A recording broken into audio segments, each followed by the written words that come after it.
In this video I am going to do a get ready with me, just using some products that I use on the daily, as well as this little e.l.f. palette, bite-sized palette in cream and sugar that I haven't yet used, and I am very curious to see how it goes. And I'm just going to share a little bit about myself, you know, chatty get ready with me. I did ask on my community tab and on Instagram on whether you guys were interested in knowing just a little bit more about me, other than the fact that I buy way too much makeup and skincare, and share that with you. And everyone was really awesome, because there are some things that maybe I'm not ready to share with the big wide world yet, but there are some things that I am going to share, and we'll go from there. I'm going to pop a headband on, and I'm going to start with my Fenty Pro Filt'r Instant Retouch Primer. So if you are familiar with my channel, I have just turned 55. Yay, just turned 55, and I have always loved skincare, beauty, makeup. It's just always really tickled my fancy, is really how I would describe it. I had a very close friend who, we were only 4 days apart. We were born in the same hospital ward. This is the Becca Under Eye Anti-Fatigue Primer, and I've only got one more after this. I do not know what I'm going to do. Anyway, my dear friend, there was 4 days between us. We were born in the same hospital ward. We went to the same kindy, same primary school, same high school. We were very different peeps.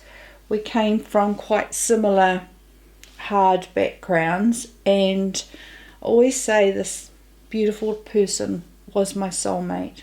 She got me, I got her, she got me, and she was a dear friend. And she was equally into skincare and makeup, albeit a little bit different. She went through the whole punk rocker stage with lots of safety pins and black lipstick and things like that, whereas I've always been the cookie cutter makeup girl, so to speak. And so we had that love together. And unfortunately, my dear friend, I'm going to go in with the Sephora Best Skin Ever. My dear friend actually got cancer, and she passed away just before our 40th birthday.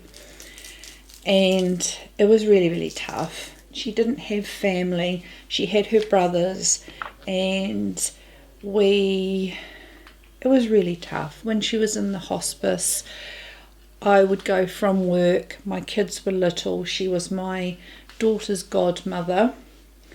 I'd go from work home, make sure dinner was all ready for my family, and then I would go to the hospice and do things like help feed her, because she was really unwell in the end. And yeah, until she went to sleep, then I'd go home. And yep, passed away, and my makeup buddy was gone. Now this shade is shade 25N, and I probably would be the 20N. I've given it to my daughter and she's used it all up, and she's on to this one, so I just wanted to try it again. I've done the foundation. I'm going to use a little bit of this Nars creamy colour corrector. It's actually too dark for me, but I combine it, so I'm dark in here and I'm dark there. So I'm just gonna do that. Probably put a little bit too much there, but I need the shade light, so that was shade medium. And then I'm going to go in with the pointy end of my makeup sponge.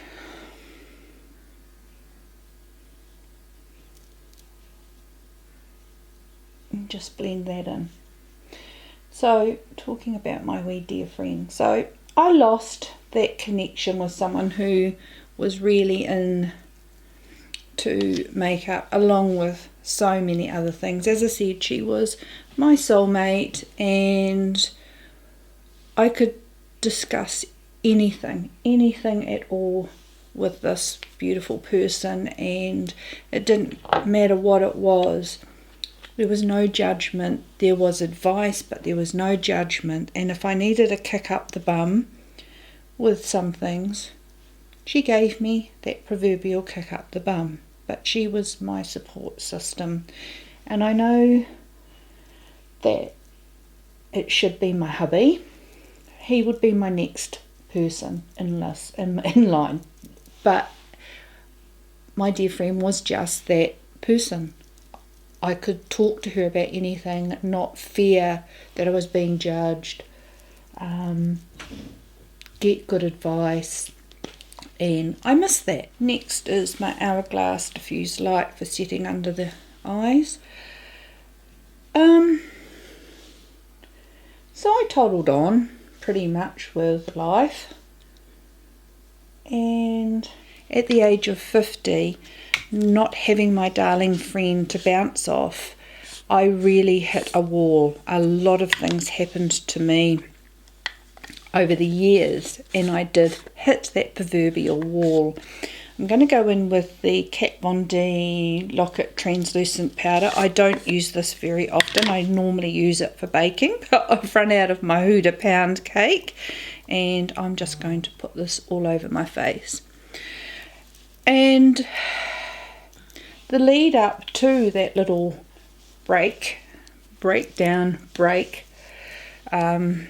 illumination that things were not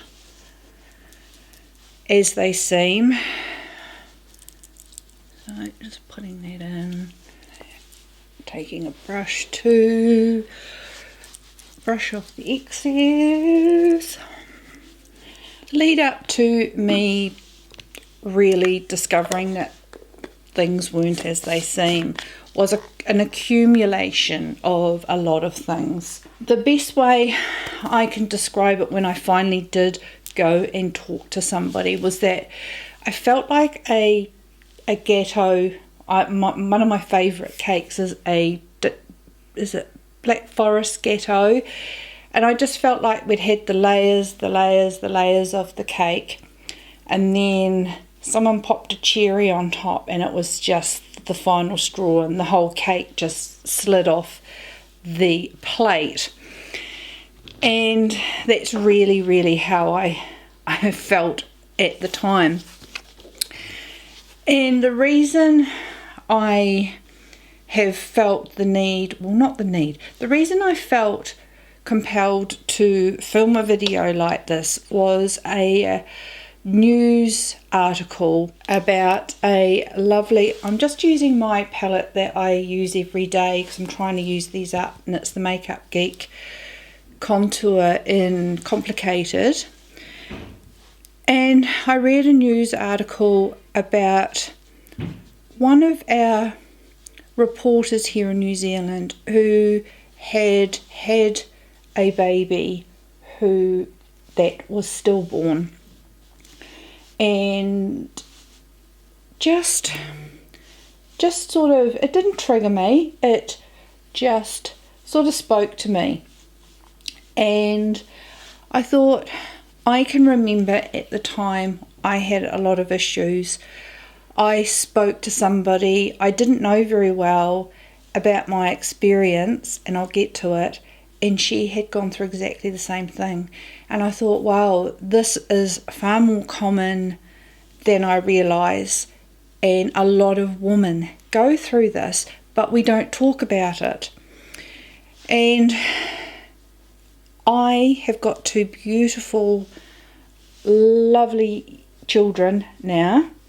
They test my patience, but I love them to death. They are now growing. My son is 24 and my daughter is 19.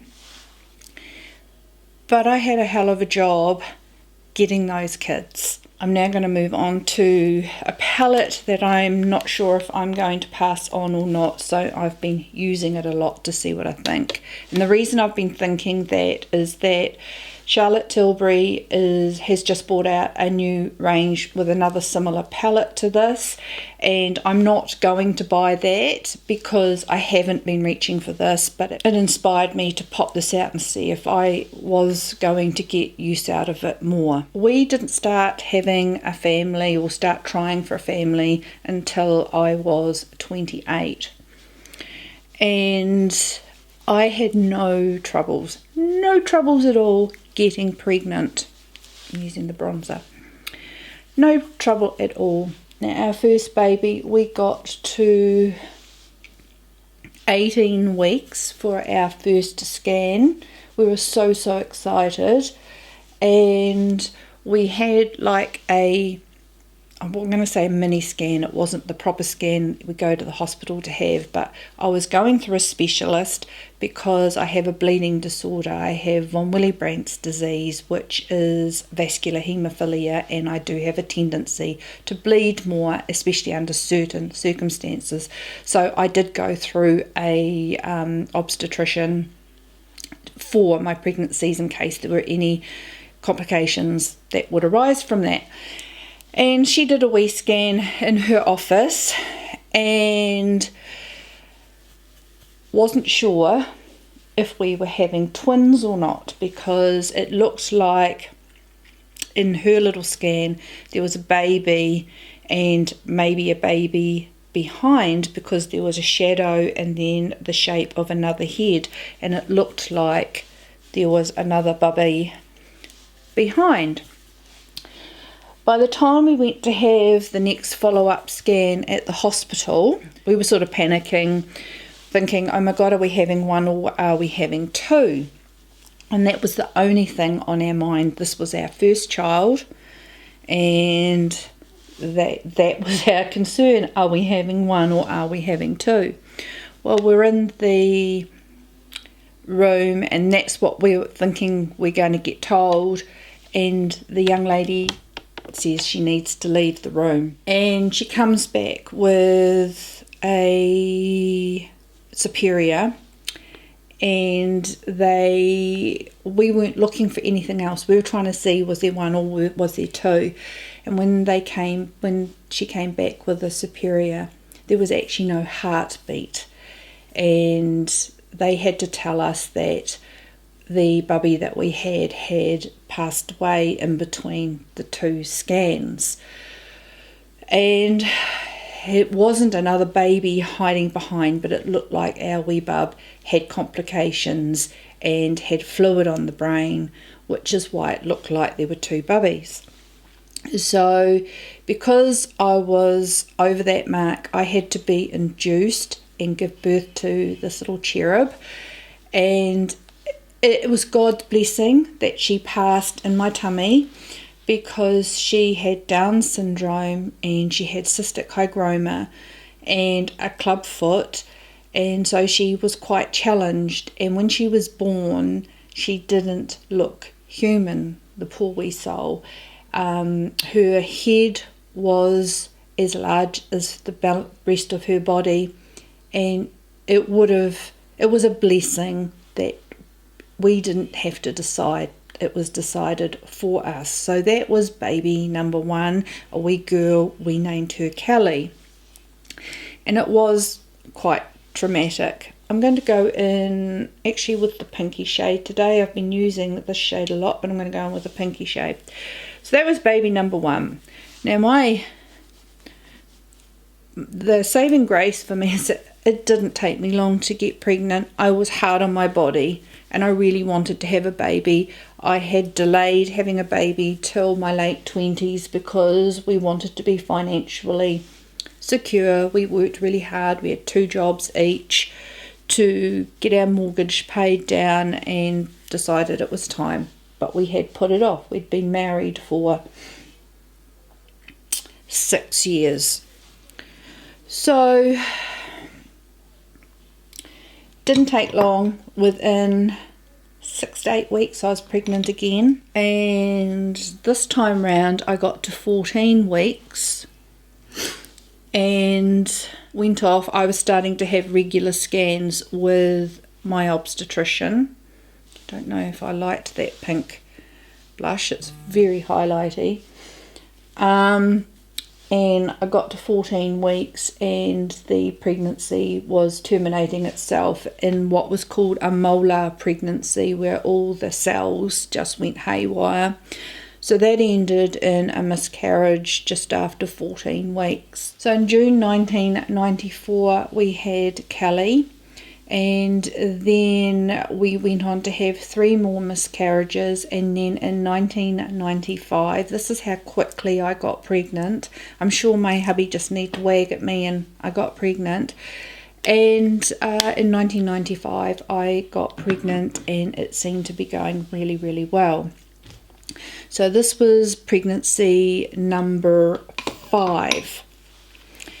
I got to 26 weeks with this little darling. I'm going to go in with Huda Beauty's lip contour in Honey Beige. So I went away on holiday with this pregnancy, and in this pregnancy I was about 16 weeks when I lost my mum. So my mum never got to meet my children, and so I lost her before I got the chance to give birth to Mark. Went on holiday, on our camping holiday, and something didn't seem right one day, and I was 26 weeks pregnant at the time. I'm in the middle of the campground and thought, that doesn't seem right. And it turned out when I got to the toilet, my waters had broke and I went into early labour. We were 40 minutes away from the nearest township. We handled it quite wrong, really. We should have just rung for a medical helicopter, but we didn't. My husband just threw me in the car and we went to the nearest township, but they could not accommodate the situation we were in, so we had to drive a further 2 hours to get to the next best hospital. I'm using Huda Beauty's cream lipstick in Angel, and I'm using this combo again because someone mentioned in one of my videos that they really liked this lip combo. Busy yakking rather than seeing what I'm doing. They were not able to stop the contractions, and later that night I gave birth to a little boy we called Mark, who was still alive at the beginning of the birthing process but didn't survive the delivery, and he was stillborn. So we were in hospital for a couple of days, and would you believe, just went back to our campground and tried to do our best. Then I got pregnant again shortly after that, or it would have been 3 months after that I got pregnant again. This time my obstetrician was determined things were going to work out better. This is the e.l.f. eyeshadow palette, the little bite-sized in Cream and Sugar. I'll prime my eyes with the Nars Soft Matte Concealer in Light 3 Honey. And I did get pregnant again, as I said, 3 months later. And then I also have to say, pregnancies were rough for me. They were horrid. I was not one of these ladies that blossomed and bloomed in pregnancy. I was violently ill. I vomited morning, noon, night, and did that probably right up until this 26, 28 week mark. So nothing was pleasant about the time of pregnancy and losing these bubbies. And so at 16 weeks, my obstetrician told me I was on bed rest, and I gave up my job. I must admit I was only working 2 days a week by this time, because I'd given up my full-time job to try and have a baby and was only working part-time. So at 16 weeks with this pregnancy, I gave up my job and I went home. I am a wee bit of a cleanophobe, and that is something I will get in. I might have to do another video. I'm a real cleanophobe, which comes from some of the anxieties that I have. I'm going to go in with the first little wee shade here, and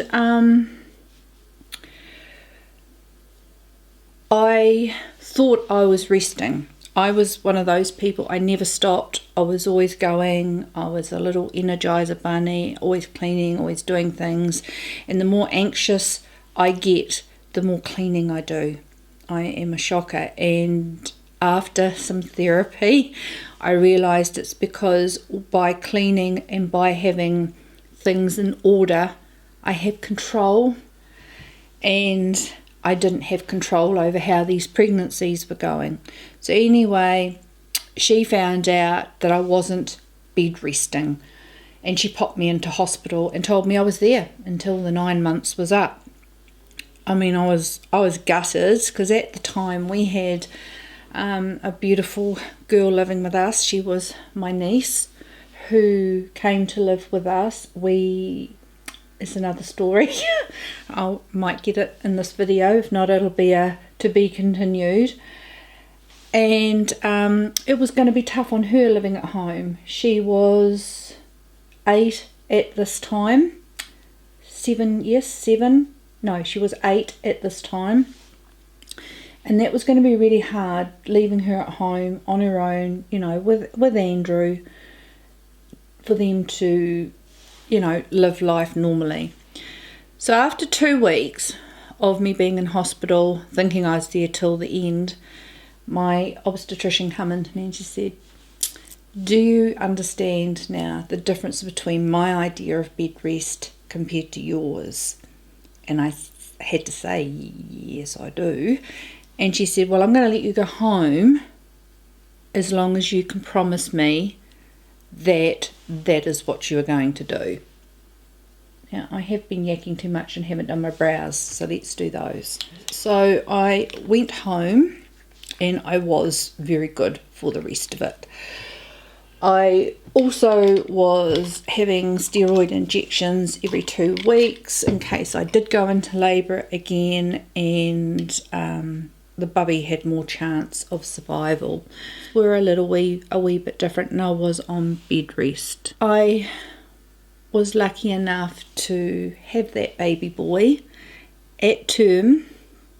It was a really rough delivery. It was Fontus and forceps, but he is my oldest and is a wonderful kid. Wonderful, wonderful kid. I connect with him. I think we are very similar. He's very empathetic. We connect very, very well. That was in beginning of 1997 he was born. Then when he was about 4, I got pregnant again, and unfortunately that was another bubby that at 27 weeks I had a different obstetrician who didn't really get the gravity of what we had gone through, and I didn't get the same care that I had from my previous obstetrician. And she had left the profession after a very tragic situation that she found herself in as an emergency. It wasn't her patient, but she was called in, and it was really a tragic situation that made headlines here, and she gave up her work delivering babies after that. So I had a new obstetrician who did not get the gravity of everything that we had gone through, and all in all, in the end, we lost that bub, a wee boy. My obstetrician after that was in tears. I actually felt for him, with him apologising that he hadn't taken things seriously.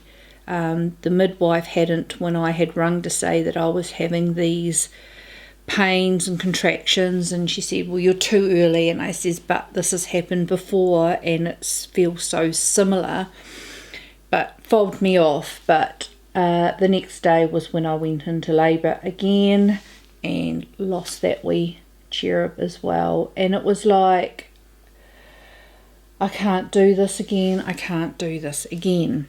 But we did it again. It's like I had such horrible pregnancies, but once I delivered the babies, I was in a different place. My hair was healthy, my skin was healthy, and you soon forget all the pain and suffering you've been through. Well, I did anyway. So we tried one more time, and that was in 2001, and I got pregnant in 2001, and Taylor was 5 and Lena Bina was 8, and I went into labour again with her early at 26 weeks. Went to hospital, they put me in hospital. There was no room in the NICU in Christchurch.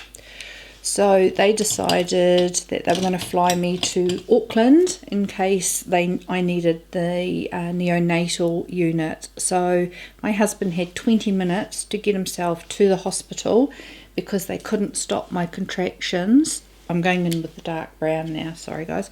They couldn't stop my contractions, and so they told him he had 20 minutes to get to the hospital if he wanted to make the ambulance and the medevac that they were flying me on to Auckland Hospital. He made it, he came with me, and when we got to National Women's Hospital in Auckland, they said as soon as they could control the contractions, they were whipping me off to surgery and giving me a cervical stitch. Well, that worked. Little Keely had to be induced in the end after my stitch being removed at full term, and she was delivered in November of that year. And that's when we decided to give up. We had 2 healthy, beautiful children after 8 pregnancies, and Andrew went and got a vasectomy because we knew I got pregnant way too easily, and it was just too hard. It was hard emotionally, it was tough on my body, and so he had a vasectomy, and we had our 2 beautiful children and Lena. So that was awesome. So I'm just blending that dark one in. Now I do have to say it's patchy. I don't know if you can tell. I do tend to stick to luxury high-end shadows. Seriously though, for $3 and 7 New Zealand dollars, if you don't have the money to spend on makeup like I do and shouldn't, this is still great, but I can see the difference in quality just with the blending, and it is going to blend out, and it will blend beautifully. So all in all, it was rough having babies, but in my conversation with this person that I did not know very well, it just made me think it is a lot more common. We don't talk about it as women. We suffer in silence and don't realise just how common it is for other women to lose babies. And it's tough. It's really tough. Something we learned through the journey is that for a couple of pregnancies, we didn't tell anybody. But the trouble was, when we lost that baby and we were in a really bad space, people didn't understand because they didn't know we were pregnant again. They didn't realise that we were pregnant, that we'd lost another baby, and that's why we weren't in our best spaces. So after that happening a couple of times, we did decide to just tell people right at the beginning, so that if things went wrong, they knew, and they were really supportive. It was a lesson we learnt ourselves. We thought by not telling people it would be easier, but it actually ended up being harder. So we got there in the end. That is really the gist of my story. We persevered, we got there. It was hard. Don't get me wrong, it was one of the hardest things I've ever done. And it's just one of the areas of loss that I've had in my life, but a very significant one. As I said, I lost my mum when I was 28 and I was pregnant with Mark, and I lost my dad when I was 16, both to cancer.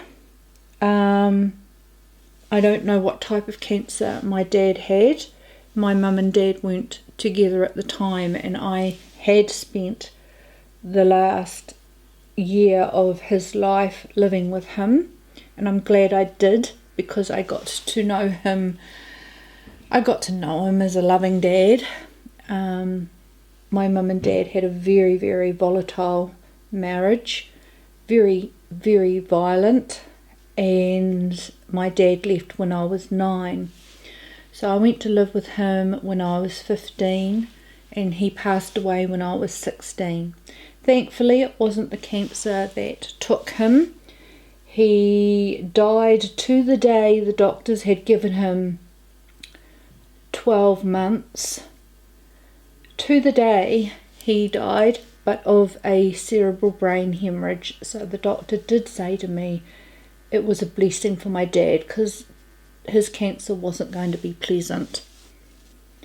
So that was a blessing, and I ended up going back.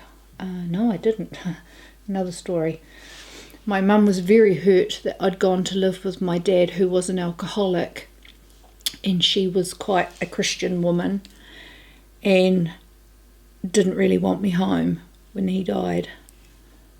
So I went to live with the next door neighbours to me and my dad, and I lived with them for 3 years, and they were wonderful, and it was one of the best experiences that I could have ever asked for in life, as I got to live with a family, a mum, a dad, a brother, a sister, and I got to see how a normal family operated. I got so caught up with that the camera stopped working.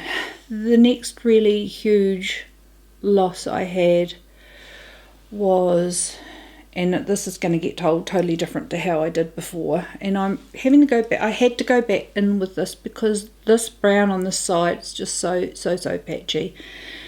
My mum started caring for my niece when my niece was 3 months old, and that was the same year I got married. And when my niece was 6 years old, my mum was diagnosed with her 3rd bout of cancer. She'd had cervical cancer, breast cancer with a mastectomy, and now she had lung cancer. She was given 12 months to live. She was really concerned about who was going to care for my niece. And we had been having so much trouble having children. I was pregnant at the time with baby number 5, Mark, and we decided, well, maybe this was meant to be our way for parenthood. Mum was sick and couldn't look after her, so we said to Mum that we would have Lena and we would love to have her as part of our family. So our niece came to live with us, And Mum was diagnosed, well, Mum was told she had 12 months to live. She was 65 and she'd had this darling girl with her since being 59. And Mum died 6 days later. It was like she knew Lena was going to be safe, and she passed 6 days later.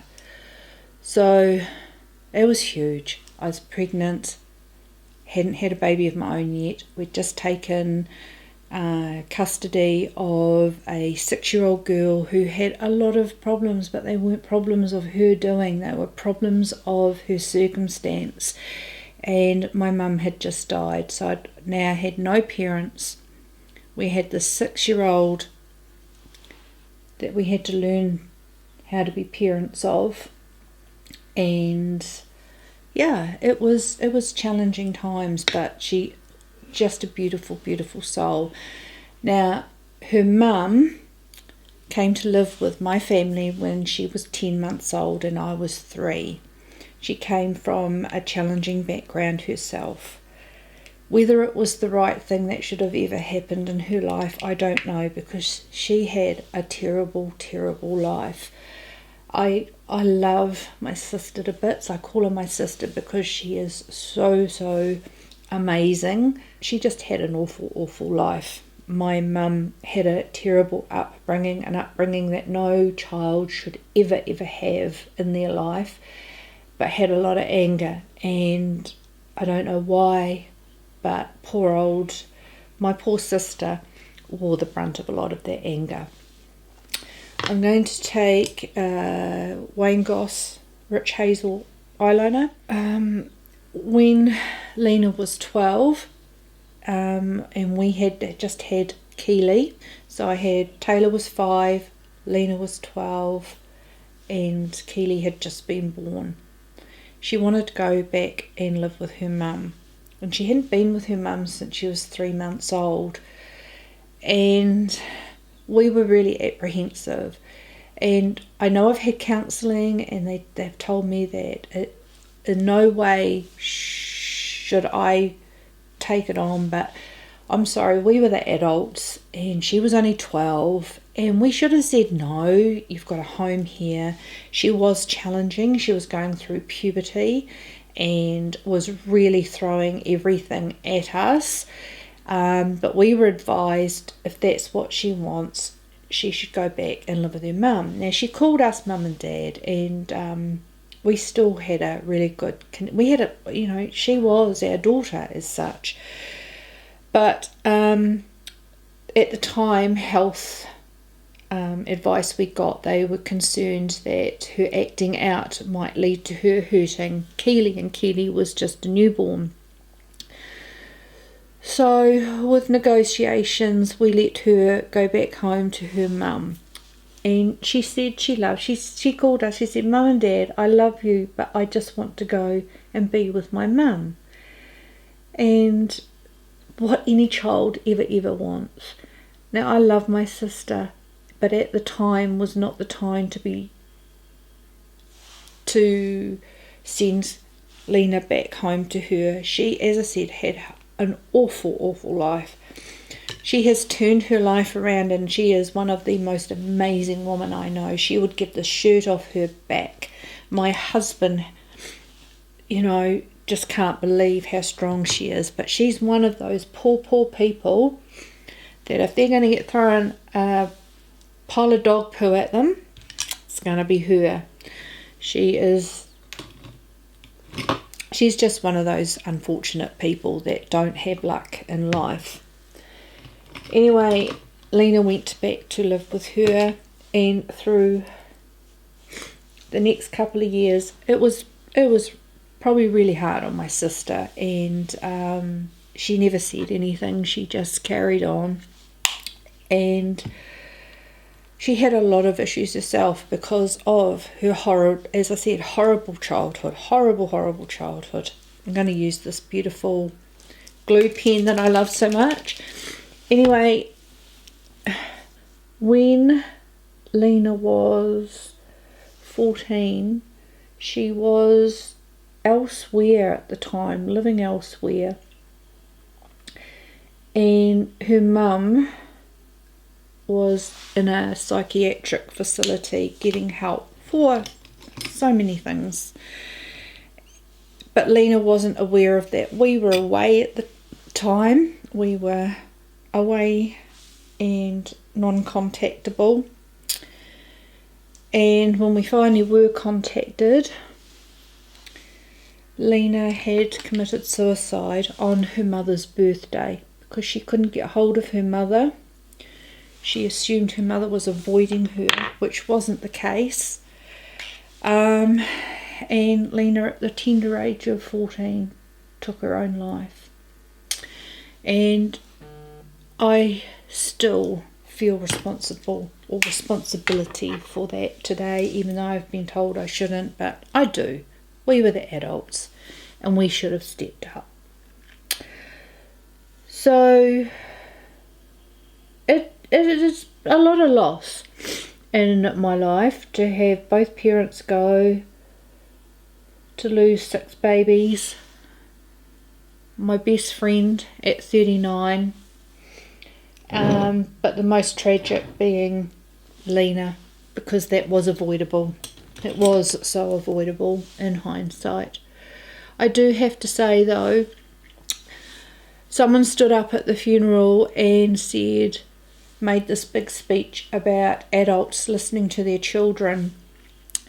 My biggest peeve, and I wanted to scream at that person, we had spent 2 years, in the 2 years she was away, screaming for help, knowing something wasn't right. I had read diary entries of her troubled mind and gone to get help to say something's not right here. And I was told children fantasize.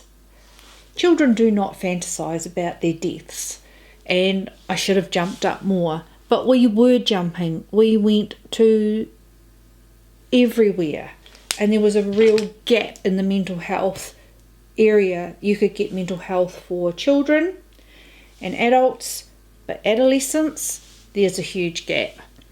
So for 2 years, I fought to get her help, and we never got it. Would you believe, a month before she died, psychiatric services picked her up and she had had an interview with them, and they deemed her not to be a threat to herself.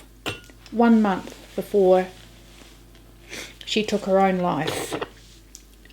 And then you have people that don't know the situation and what you've been through and all the counselling and all the outside agencies you have been to give this child a wonderful life, try and get mental health service for this child, and somebody you don't know, who doesn't know your family, who doesn't know your circumstance, turns around and says that. I was livid, I was upset. It was really, really tough, because we tried to get help, and yeah, I do feel let down by the system, to be fair. So yeah, a lot of loss in our life, but lots of positivity too, but which is why, combined with my violent upbringing, all the loss, when I finally got to 50 and asked for help, I was diagnosed with post-traumatic stress disorder. And hence all the things like being super into detail, cleaning, things like that became more apparent. What wasn't apparent, as I said, was that I didn't realise at 16, my counsellor or psychologist got the records from my childhood, and there was a note in my medical records at the age of 16 that the doctor thought I had depression. Now, I had a really serious incident happened when I was 8, combined with living in a violent household. He had to notice that, but I did not know this until I was 50. In my mid-30s, someone suggested that I had depression, and I just crossed my arms and looked them squarely in the face and went, I am not depressed. I am tired. I'm sleep deprived because I had kiddies.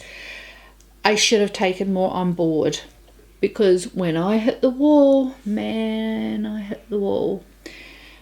But 2 years of counselling, weekly counselling, and I got to understand how to deal with it and understand why I behave the way I do sometimes. And it's probably why I love makeup so much. It brings joy to my life. It brings a smile to my face. It's happiness. So today's Get Ready With Me has been all about my losses and how I got to the diagnosis of post-traumatic stress disorder, and the other side of the face that gets really excited about makeup and skincare, and sort of probably an understanding of why it's so important to me. The reason I started my YouTube channel was that it was under the suggestion of my psychologist, because when we used to talk about certain things, we'd go on the subject of makeup and things like that, she noticed that I actually sparked up and I actually got excited, and so it was her suggestion that I do something like this so that I had a hobby for me and wasn't just being there for family and things like that, but I had something for me. So that is why makeup and skincare and all those sorts of things do bring me joy, and how my YouTube channel came about. Now, this has been a really long video and I'm really sorry for that, and probably had some things in there that are a little bit tough. I mean, that's just one portion of my life. But if you are wanting to know anything else, let me know down in the comments below, and I'll do another Chatty Get Ready With Me, and maybe we touch on something else that's not quite so sad, and other portions of my life and how I've got to being where I am today. And I was hoping to get that out of the way so that the tough stuff was done in one video. But if you want to know anything else, let me know in the description box below, and I'm happy to do that. I'd love to let you know how I came about doing my esthetician qualification and why I'm a school secretary and things like that. So yeah, if you are interested, do let me know. I've got the hard one out of the way now, but I wanted to share that because I know from experience there are other women out there who have gone through similar situations, and just to give support to young ones starting out their families, that it is possible, that you're not alone. There are so many women out there who know what you're going through. Don't bottle it down. Talk about it, because you will be surprised how many other people have gone through what you've gone through. And when you find someone else that you can connect with on that level, it might help you with your pain. And I'm sorry I'm getting all teary-eyed again. But I just want you to know that there are others out there. I'm going to ruin my makeup. Sorry, guys. It's a tough subject. God, even though it was many years ago, it is tough. The e.l.f. eyeshadow palette, seriously, for $3. It's amazing. $3 US, 7 New Zealand dollars.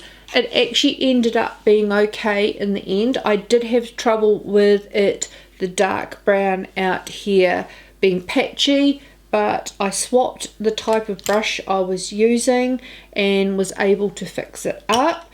You can't go wrong for that price. I still have to say, to be honest, the shades are very similar to what I would say is in my Natasha Denona Glam palette. So if you're wanting a similar look for $3, definitely would give that a go. It is really pretty, and for that cost is okay. I would just be careful in blending it because it was quite patchy, and because I've had tears, I've lost a patch here. Now I've got to go away and I'll try and think of something sunny and happy. But that's the e.l.f. palette in Cream and Sugar. Hope you enjoyed that, guys. Don't forget to let me know in the description box below if you would like to see similar videos to this, but hopefully on a much lighter subject. I hope you've all had a beautiful and a wonderful day, guys. Don't forget to subscribe if you haven't already. This is totally out of my wheelhouse, this video, but I do hope you enjoyed it. Take care, and I'll see you in my next video. Bye.